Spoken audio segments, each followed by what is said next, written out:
بسم اللہ الرحمن الرحیم۔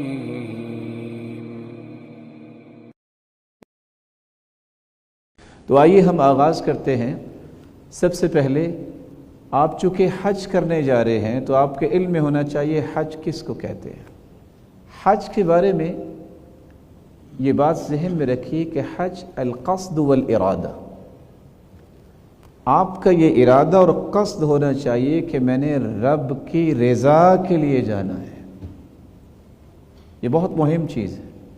اگر میری اور آپ کی نیت میں معمولی سا بھی کوئی خلل آ جائے تو یہ محنت، یہ سفر، یہ مال، یہ صلاحیت سب کی سب رائے گاں چلی جائے گی، کیونکہ رسول اللہ صلی اللہ علیہ وآلہ وسلم کا فرمان ہے ان اللہ لا يقبل من العمل الا ما كان له خالصا وابتغي به وجهه۔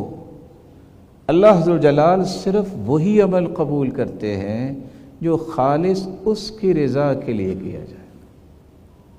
اس لیے علماء نے حج کی تعریف کرتے ہوئے لکھا ہے القصد الى بیت اللہ الحرام لعبادت مخصوصہ، مخصوص عبادت بجا لانے کے لیے بیت اللہ پہنچنے کا قصد کرنا۔ اور بعض علماء نے مزید اس کی تفصیل بیان کی ہے قصد بیت اللہ الحرام والمشاعر المقدسہ لعبادت مخصوصہ فی زمن مخصوص بکیفیت مخصوصہ۔ اللہ تعالیٰ نے جو ایام خاص کیے ہیں حج کے لیے، ان ایام میں بیت اللہ پہنچنا اور مشاعر مقدسہ پہنچنا اور ان کیفیات کی روشنی میں عبادت کو اور مناسک کو مکمل کرنا جو کیفیات رسول اللہ صلی اللہ علیہ وآلہ وسلم نے صحابہ کو سکھائی بھی ہیں اور پھر کر کے دکھائی بھی ہیں۔ اس لیے امام ابن قدامہ رحمۃ اللہ علیہ فرماتے ہیں اجمعت الامہ علی وجوب الحج علی المستطیع فی العمر مرۃ واحدہ۔